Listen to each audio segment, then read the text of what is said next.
Hello children, welcome to असा education.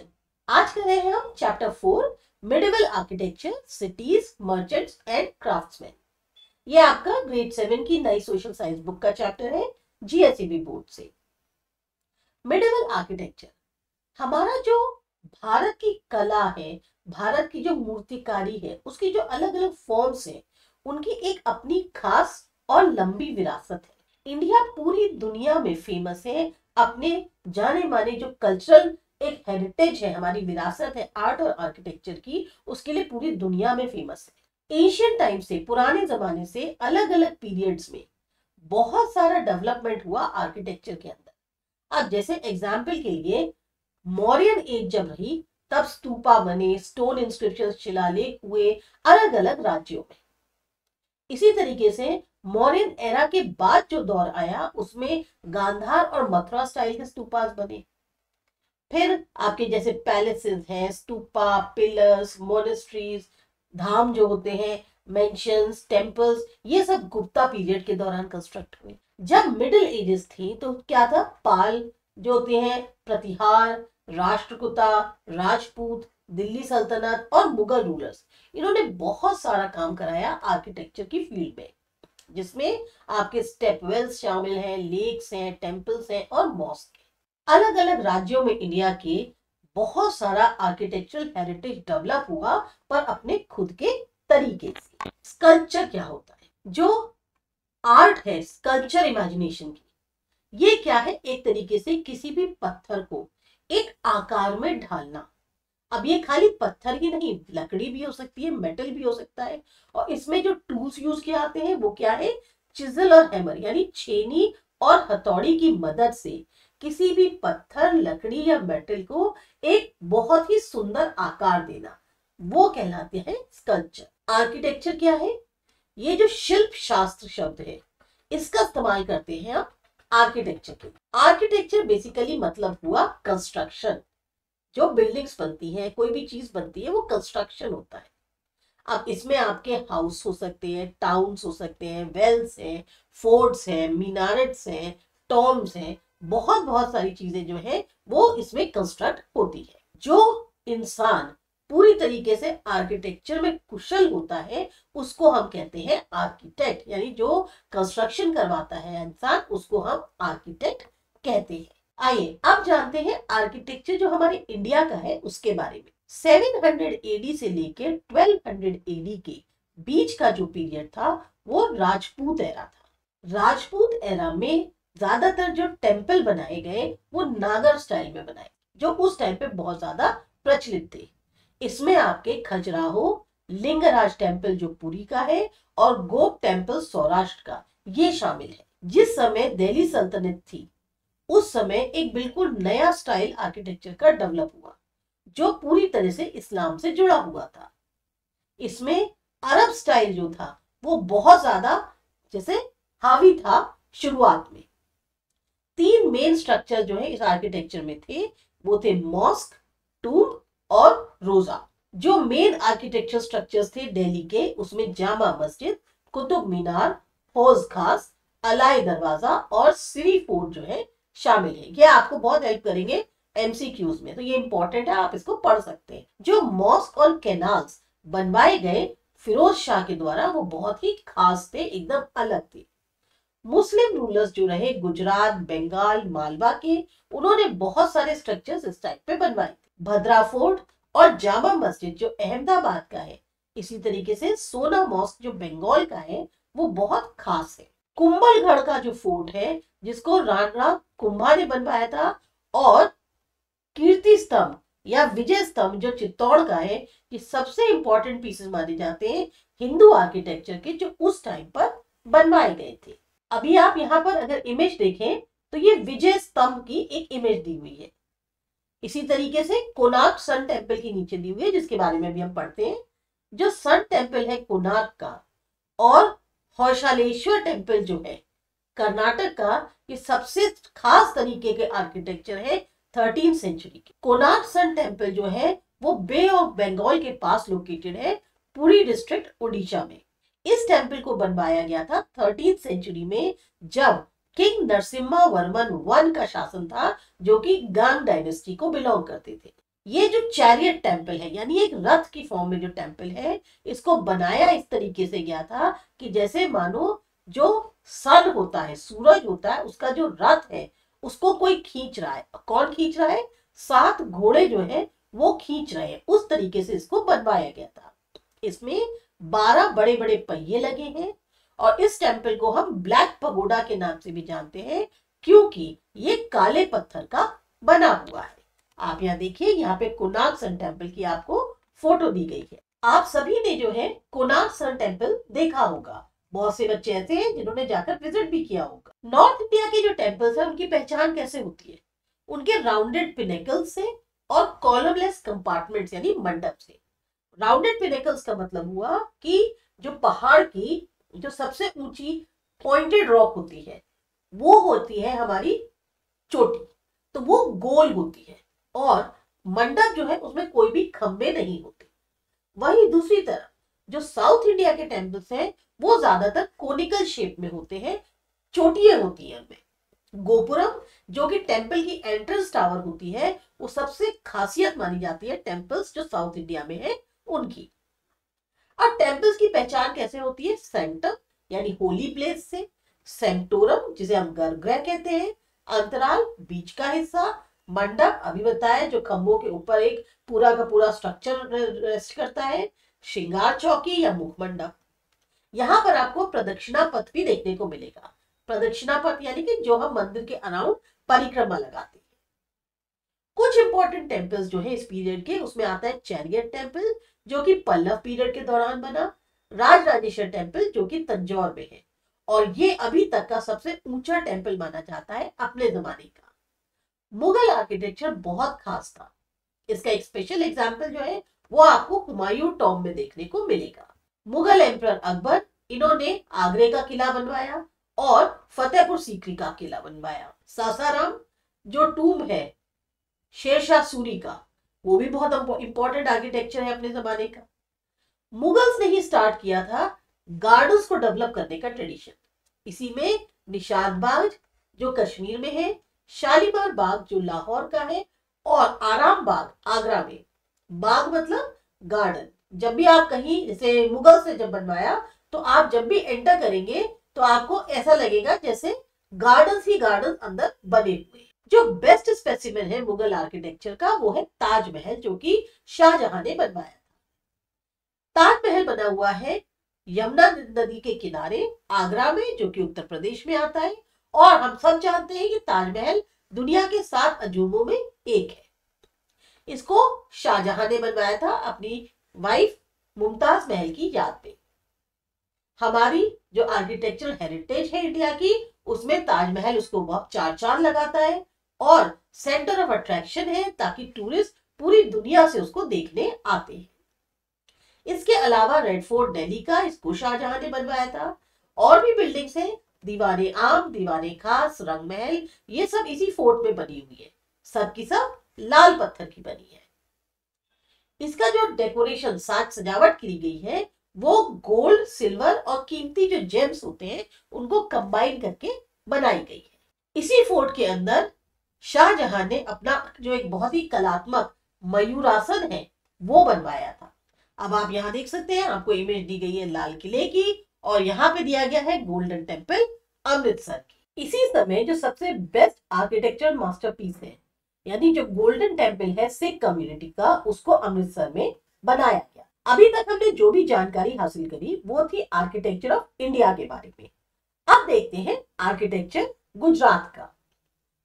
Solanki के दौरान, यानी जब सोलंकी शासन था और सल्तनत पीरियड थी गुजरात के अंदर, उस समय एक बहुत ही हाई स्टैंडर्ड आर्किटेक्चर का निर्माण हुआ। सोलंकी आर्किटेक्चर में आते हैं जो सोमनाथ टेम्पल है उसका रेनोवेशन, इसको करवाया था भीमदेव ने 11वीं सेंचुरी में, और साथ ही साथ सन टेम्पल जो मोधेरा में है। आप देख सकते हैं यहाँ पर सोमनाथ टेम्पल दिया गया है और यहाँ ऊपर कोट जूनागढ़ दिखाया गया। सोमनाथ टेम्पल जो है ये प्रभास पाटन जो कि वेरावल के पास है वहां स्थित है। ये बहुत ही प्राचीन, रिच और इंपॉर्टेंट सेंटर माना जाता है शैविज्म का, यानी यहाँ पर शिव जी की जो है पूजा होती है। आप जो है आज सिर्फ लोकेशन जो है ओल्ड टेम्पल की वो ही देख सकते हैं। जो नया टेम्पल है उसको बनाया गया था 1951 में। और सोमनाथ जो है, जो 12 ज्योतिर्लिंग है, सबसे पवित्र ज्योतिर्लिंग है इंडिया के, उनमें से एक है। ऊपरकोट फोर्ट जो है ये जूनागढ़ शहर में है। जो ओरिजिनल नाम है ऊपरकोट का ये था गिरिदुर्ग। राखांगिर इन्होंने जो है वाटर फैसिलिटी प्रोवाइड कराई थी आदि काड़ी स्टेप वेल को बनवाकर, और नवघान जो कुआं होता है उसको बनवाकर। यहां पर एक कहावत है कि अगर आपने आने के बाद आदि कड़ी स्टेपवेल या नवगहन जो है कुआं नहीं देखा तो आपका जीना बेकार है। सन टेम्पल जो है वो मुधेरा में है, मेहसाना डिस्ट्रिक्ट गुजरात के, और इसको बनवाया गया था जब भीमदेव वन का शासन था सोलंकी एरा के दौरान। जो ईस्ट एंट्रेंस है टेम्पल की उसको डिजाइन इस तरीके से किया गया है कि जो सूरज की पहली किरणें होती हैं वो सीधे सीधे डायरेक्ट गर्भगृह में पड़ती है अंदर तक टेम्पल के, और जो जहां पर सूर्य भगवान की मूर्ति है उस पर जो है जाकर ये सन की किरणें गिरती है। नतीजा क्या होता है कि पूरा का पूरा वातावरण जो है वो एक अध्यात्म से भर जाता है। 12 अलग अलग मूर्तियां सूरज की आप इस टेम्पल में आज भी देख सकते हो। टोटल मिलाकर 108 छोटे मंदिर हैं। पूरा जो क्या कहते हैं वाटर टैंक है टेम्पल के अराउंड, उसमें जो है आपको 108 छोटे छोटे मंदिर मिलेंगे, जो कि कहीं ना कहीं एक बहुत ही खूबसूरत दृश्य क्रिएट करते हैं। जब शाम होती है, अंधेरा होने लगता है और दिए जल जाते हैं। अब यहाँ आप देखिए मुधेरा सन टेम्पल की फोटो। ये वो जगह है जिनको एक बार आप लोगों को विजिट जरूर करना चाहिए। ये हमारी बहुत ही रिच कल्चरल हेरिटेज है। दूसरा है रानीनी वाव। अब इसके बारे में पढ़ते हैं। रानीनी वाव जो है इसको बनाया था उदयमती ने, जो कि भीमदेव की रानी थी। ये एक बहुत ही खास वर्ल्ड फेमस स्पेसिमेन है स्टेपवेल का। रानीनी वाव जो है यूनिक एग्जाम्पल माना जाता है स्कल्पचर का, और एक मार्वल कहा जा सकता है आर्किटेक्चर का, क्योंकि ये 7 स्टोरीड स्टेपवेल है। 7 मंजिला जो है इसको स्टेपवेल को बनाया गया है। ये आज भी पाटन में आपको मिलेगा, जो ओल्ड कैपिटल है गुजरात की। इसको बनाया था कि किंग भीमदेव की जो वाइफ क्वीन थी उदयमती, इनकी डेथ के बाद, जो भीमदेव थे उनकी डेथ के बाद उदयमती ने बनवाया था। यूनेस्को ने इस साइट को वर्ल्ड हेरिटेज साइट घोषित किया है। रुद्र महालय सिद्धपुर का, इसको बनवाया था सिद्धराज जयसिंह ने। यह भी अपने आप में एक बहुत ही खास आर्किटेक्चर है गुजरात का। अगेन ये भी शैव वाइट है, मतलब यहां पर भी शिव जी की आराधना होती है। सिद्धराज ने जो है महालय जो है उसका नाम जोड़ा रुद्र के साथ। कुछ हिस्टोरियंस के अनुसार ये एक 7 स्टोरीड पैलेस रहा होगा जिसमें झरोके थे। अभी सिर्फ एक स्टोरी ही एग्जिस्ट करती है, और इसमें जो है आर्किटेक्चर कॉलम्स का और तोरण एंट्रेंसेस का जो है वो दिखाई देता है। अभी आप देख सकते हैं सिर्फ एक ही स्टोरी दिखाई दे रही है। ये बता रहे हैं कि यहाँ पर इसमें लगभग 7 स्टोरीज रही होंगी। मालव लेक, ये दोलका और मुनसर लेक, मुनसार लेक कह सकते हैं, वीरांगम में है। ये बनवाई गई थी सिद्धराज की मदर के ऑर्डर पे, जिनका नाम था मीनल देवी। सहस्त्रलिंग लेक जो है इसको बनाया गया था पाटन में जब सिद्धराज जयसिंह का शासन था।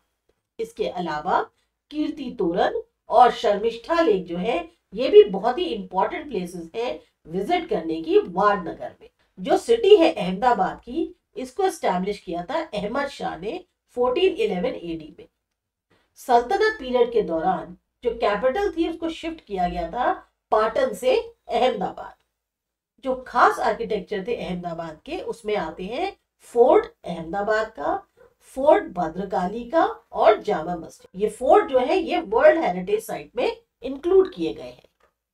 जामा मस्जिद जो चंपानेर की है, जो फोर्ट है चंपानेर का, और जो स्टेपवेल है रानी रूदा देवी का जो कि अदलाज की है, ये बहुत ही फेमस आर्किटेक्चर है। इसके अलावा और जो आर्किटेक्चर्स है गुजरात के, उसमें हौज-ए कुतुब, जिसको बोलते हैं कंकड़िया लेक, और नगीनावाड़ी, धामोई फोर्ट, खंबात और धोलका मॉस्क, ये जो है मेजर आर्किटेक्चर माने जाते हैं। ये सब वो जगह है जो आपको एक याद होनी चाहिए, किसने बनवाया, कब बना और इनकी खासियत क्या थी। अब देखते हैं सीडी सईद जाली क्या थी। ये हमारा एक वर्ल्ड फेमस स्पेशल आर्किटेक्चर है अहमदाबाद। जो ये खिड़की है सीडी सईद जाली, ये एक बहुत ही खास तरीके का लैटिस वर्क है। लैटिस मतलब होता है जाल नुमा बनाना। बहुत ही फाइन कार्विंग है इसकी पत्थर में, यानी इतनी बेहतरीन और इतनी बारीक नक्काशी करी गई है कि इंसान इस चीज को करने में सोच भी नहीं सकता। ये अब तक का फाइनेस्ट आर्किटेक्चर माना जाता है स्पेसिमेन पूरी दुनिया के अंदर। यहाँ आपकी जानकारी के लिए बताया गया है कि सुल्तान कुतुब शाह जो अहमदाबाद के थे, उन्होंने एक लेक बनवाया जिसका नाम था हौजे कुतुब, जिसका बाद में नाम हो गया कंकड़िया लेक। इन्होंने एक गार्डन भी डेवलप कराया था लेक के बीच में, जिसको बोलते हैं नगीनावाड़ी। इसी तरीके से एक जैन संत थे जिनका नाम था पदालिपस्तुरी, जिन्होंने जैन टेम्पल्स बनवाए शत्रुंजय हिल पालिताना में। पावापुरी और पालिताना ये वो प्लेसेस हैं जहां मैक्सिमम टेम्पल्स है हिल पे, एक ही जगह पर पूरी दुनिया के अंदर। जितने भी 24 तीर्थंकारास हैं वो सब यहाँ पर विराजमान है। पावापुरी के जैसे और सामेत शिखर, उनके जैसे पालिताना भी जो है एक बहुत ही बड़ा पिलग्रिमेज साइट है जैन्स का, होली प्लेस है जैन्स के लिए। पालिया पालिया जो है एक बहुत ही खास आर्किटेक्चर है गुजरात के अंदर। जो कुछ कहानियां हैं बहादुरी की, वो पालिया से कनेक्टेड है। ज्यादातर पालिया जो है ऐसे सिपाहियों की बैटलफील्ड में बनाई जाती थी उस जगह पे जहां पर उस सिपाही की डेथ हुई थी। ये जो पालियास है, ये जैसे जैसे उनकी जिस दिन जिसकी डेथ हुई उस डेट पर एक साल में एक बार यहाँ विजिट करने आते, या लोग यहाँ पर उनके दर्शन करने आते। जो बेस्ट एग्जाम्पल्स है पालिया के गुजरात में, उसमें आता है सूरज कुंवर बानो पालियो, जो कि भूचर मोरी में है जामनगर के पास, और हमीर जी गोहिल पालिया जो कि सोमनाथ टेम्पल के पास है। आपके लिए यह एक्टिविटी दी है कि आपको ऐसी जगह जहां पर पालिया या पीर हो, आपको उनके बारे में जानकारी इकट्ठी करनी है। आप यहाँ देख सकते हैं, आपको फोटो भी दिखाया गया है एक पालिया का। पेंटिंग, जो पेंटिंग की कला है, इसकी जो प्रोग्रेस हुई वो हम बाबर के टाइम पे कहते हैं। कुछ खास तरह की पेंटिंग्स थी जैसे गुलशन चित्रावली, हमजानामा, इस पर बहुत ही स्पेशल टेक्स्ट जो है वो लिखे गए थे। इसी तरीके से एक बहुत ही महान पेंटर थे जिनका नाम था अकारिजा। इन्होंने आगरा में एक गैलरी लगाई। इस टाइम के जो पीरियड के पेंटर्स रहे, उन्होंने ज्यादातर एनिमल्स, बर्ड्स और फ्लावर्स की पिक्चर्स को पेंट किया। जो पोर्ट्रेट बनानी शुरू हुई वो आती है अकबर के टाइम पे, जबकि खास फेस्टिवल्स और मौकों के लिए जो पेंटिंग तैयार करी गई वो हुई जहांगीर के टाइम पे। तो जैसे मुगल पेंटिंग थी उसी तरीके से मेवाड़, जयपुर, मारवाड़ और कोटा स्टाइल जो है वो फेमस है राजस्थान में। ये सब पेंटिंग्स है। गुजरात स्टाइल जो है वो अपने आप में अलग ही खास है, क्योंकि यहाँ पर बहुत ही सिंपल स्टोरी एलिमेंट को दिखाया जाता है। इसमें एक बहुत ही विविड और टच देखने को मिलेगा आपको। जो फोक है, यहाँ का जो लोक है, चाहे कोई भी लोक कथा है, उसका जो एलिमेंट है वो आपको गुजरात पेंटिंग्स में देखने को मिलेगा। फिर आते हैं म्यूजिक पे। इंडियन सूफी म्यूजिक या इस्लामिक सूफी म्यूजिक, दोनों की शुरुआत हुई सल्तनत के दौरान। इस फील्ड में आमिर खुसरो जो थे, उन्होंने कव्वाली क्रिएट करी और ख्याल पाड़ती जो है उसे इंट्रोड्यूस किया बजाय ध्रुपद के। सारंग देव जो देवगिरी के थे, इन्होंने एक बुक लिखी जिसका नाम था संगीत रत्नाकर। हरिपाल देव जो गुजरात के थे, इन्होंने एक बुक लिखी जिसका नाम था संगीत सुधाकर। तानसेन जो कि एक बहुत ही महान आर्टिस्ट थे, ये भी क्लासिकल सिंगिंग से जुड़े हुए हैं। ये थे अकबर के जमाने में। फिर आता है नेक्स्ट लिटरेचर। मिडिल एजेस में बहुत सारे ऐसे राइटर्स थे जिन्होंने बहुत ही महत्वपूर्ण टेक्स्ट लिखे अलग अलग सब्जेक्ट्स को समझ के। अब जैसे यहाँ पर आपको दिखाया गया है, पहला है सिद्धेमा शब्द अनुशासन। इसको लिखा था हेमानंद आचार्य ने, और हेमानंद आचार्य जो थे इसी तरीके से गीत गोविंदम जयदेव ने, हितोपदेश नारायण ने, सिद्धांत शिरोमणि एंड लीलावती भास्कराचार्य ने, पृथ्वीराज रासो चंद्र बरदाई, तुगलकनामा और तारीख दिल्ली आमिर खुसरो ने, किताब उल रुल्हा इब्न बतूता ने, काना दे प्रबंध ये पद्मनाभ ने, और पद्मावत मोहम्मद जायसी ने। इसी तरीके से आपको नो करने के लिए और जानकारी के लिए बताया गया है भाष्य रामानुजाचार्य, काव्य प्रकाश मामद, मनासोलसा सोमेश्वर थ्री, किताबुल हिंद अल बरौनी। नेक्स्ट आते हैं फोक डांसेस और हैंडीक्राफ्ट से। गुजरात जो है फेमस है पूरी दुनिया में अपने folk culture, folk dances, handicraft और एम्ब्रॉयडरी के लिए। इसमें आते हैं ड्रामा जैसे भवई, जो क्रेडिट है लिखने का और इनैक्ट करने का वो जाता है असेट ठाकर को। झलावर एरिया जो है वहां पर जो पेस्टोरलिस्ट होते हैं यानी कि जो गाय बकरी पालते हैं उनका जो है भेड़ बकरी पालने वाले उनका जो एक स्पेशल टाइप है रास का जिसे कहते हैं कूडो। अलग अलग पार्ट से लोग दुनिया के यहाँ बाहर से भी यहाँ आते हैं हूडो देखने के लिए गुजरात में, जिस समय तारनेतार फेयर लगता है, मेला जो है वो लगता है। नवरात्रि गरबा फेस्टिवल बहुत ही इंपॉर्टेंट है गुजरात में। जो एक गर्व है गुजरात का वो गरबा है और ये जुड़ा हुआ है गॉडेस शक्ति यानी जो दुर्गा देवी है, शक्ति की देवी है, उनकी प्रेज और वर्शिप से। दयाराम के टाइम से गरबी जो है उसने बहुत तरक्की करी है। दोनों ही मेन और विमेन इस फेस्टिवल को सेलिब्रेट करते हैं नवरात्रि में, जिसमें वो गरबा, गरबी और रास को प्ले करते हैं। गुजरात में आपको वैरायटी मिलेगी कॉस्ट्यूम्स की, इसमें एम्ब्रॉयडरी कच्छ की, बीडवर्क पटोला जो पटन का है, बांधनी जामनगर की और जैतपुर की, इसने वर्ल्ड फेमस अपने आप को कर लिया है। एम्ब्रॉयडरी वर्क जो है वो लेडीज करती हैं बन्नी और खादिर की, जो कि उन इलाकों में रहती है कच्छ के, और ये बहुत ही ज्यादा डिमांड में है पूरी दुनिया के अंदर। इसी तरीके से जो पटोला है पटन का वो जुड़ा हुआ है स्पेशल वीविंग से और ये वर्ल्ड फेमस है 11 से 12th सेंचुरी तक के बीच का जो था ये तब से फेमस। फाइनली आते हैं अर्बनाइजेशन पे। अर्बनाइजेशन यानी जो हमारा शहरीकरण होता है। ये टाइम था रेनेसा यानी बदलाव का और शहरों के डेवलपमेंट का। नई नई शहर जो है वो उभर रहे थे। पहले जो सिटीज रही थी गुप्ता पीरियड के टाइम पे उसकी जगह अब नए शहर उभर रहे थे। जो कैपिटल्स थी राजपूत एरा की वो ऑलमोस्ट सिटीज में कन्वर्ट हो गई। गुजरात में स्पेशल डेवलपमेंट हो रहा था अनिलवाड़, पटन, चंपानेर, अहमदाबाद, सूरत, खंभात में। आपको जो बहुत ज्यादा एक्सट्रीम है अर्बनाइजेशन का ये देखने को मिलेगा दिल्ली में। ये राजपूत पीरियड से डेवलप होते होते मुगल पीरियड तक डेवलप हुआ। जहांगीर और शाहजहां के टाइम पर दिल्ली जो है वो कैपिटल थी और मेजर सेंटर था ट्रेड एंड कॉमर्स का। शाहजहां ने लाल किला बनवाया और दिल्ली का और ज्यादा विस्तार किया। लाहौर, जौनपुर और ढाका ये डेवलप हुए शहर के तौर पे इस पीरियड के दौरान, और क्योंकि ये जो आ रहे थे ये ट्रेड रूट के रास्ते पर थे। अमृतसर बहुत इंपॉर्टेंट अर्बन सेंटर था सिखिज्म के दौरान।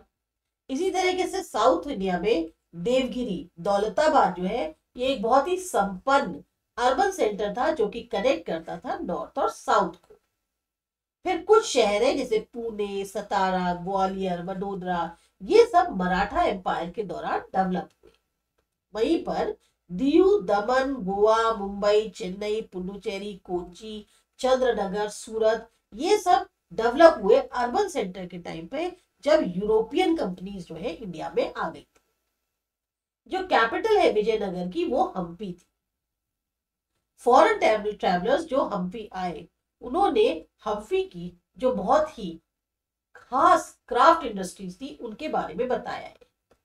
कुछ चीजें थी जिसमें कॉटन जो है क्लॉथ वो शामिल था, सिल्क क्लॉथ था, स्पाइसेस मसाले थे जो कि विजयनगर से यूरोप भेजे जाते थे। 3 तरीके के गोल्ड कॉइन्स जो है वो हम्पी में देखने को मिले, जिससे ये पता चलता है कि हम्पी जो है वो मेजर सेंटर था ट्रेड एंड कॉमर्स का। जो बरोच और खंभात के पोर्ट्स थे गुजरात में, उसके बाद सूरत जो है वो एक इंपॉर्टेंट ट्रेडिंग सेंटर बन गया इंडिया का, खास तौर से 16th सेंचुरी में। वर्ल्ड फेमस मर्चेंट्स जैसे कि वीरजी वोरा, गोपी मालिक ये सब सूरत में रहते थे। मसलिन क्लॉथ होता है, कॉटन टेक्सटाइल, मसलिन यानी मलमल का जो कपड़ा होता है, और शिप बिल्डिंग इंडस्ट्रीज, ये सब फ्लरिश कर रही थी सूरत में 17वीं सेंचुरी में, खूब फल फूल रही थी। वर्ल्ड का जो लार्जेस्ट ट्रेड है जरी वर्क का, एम्ब्रॉयडरी टेक्सटाइल जो होता है, ये सूरत में ही होता है, जरी का काम जो होता है। सूरत जो है वो एक इंटरनेशनल पोर्ट था, तो बहुत सारे जो ट्रेड एसोसिएशंस थे इंडिया के और यूरोप के, वो यहाँ पर देखने को मिलते हैं। सूरत में ही आपको बहुत बड़ा गोडाउन मिलेगा स्पाइसेस का, कॉटन का, सिल्क फैब्रिक का और इंडिगो का, क्योंकि इंडस्ट्रीज जो है वो सूरत में ऑपरेट कर रही थी। जो फॉरेन ट्रेड एंसिलरी स्किल्स थी, इंडस्ट्रीज वहां की थी, जैसे warehouses, packing, ship building industries, housing arrangement, weaving, printing, metallurgy, ये सब इसी कारण से यहाँ पर बहुत ज्यादा डेवलप हो पाए। क्योंकि हमारे यहाँ जो है बड़े बड़े गोडाउन थे, लेकिन उनको अब कैसे वेयर हाउसेस बने, उनके लिए पैकिंग कैसे करनी है, शिप बिल्डिंग उसके लिए करी गई ताकि भाई शिप से उनको दूर दूर तक करा जा सके, इंपोर्ट या एक्सपोर्ट किया जा सके, हाउसिंग अरेंजमेंट किए गए, वीविंग, प्रिंटिंग, सब कुछ जो है वो यहाँ पर डेवलप हुआ। तो ये आपका चैप्टर था, आपको अच्छा लगा, समझ में आया, सब्सक्राइब करिए असा एजुकेशन, लाइक करिए, कमेंट करिए, बताइए आपको अगला चैप्टर कौन सा चाहिए, वो हम जल्दी आपके लिए अपलोड करेंगे।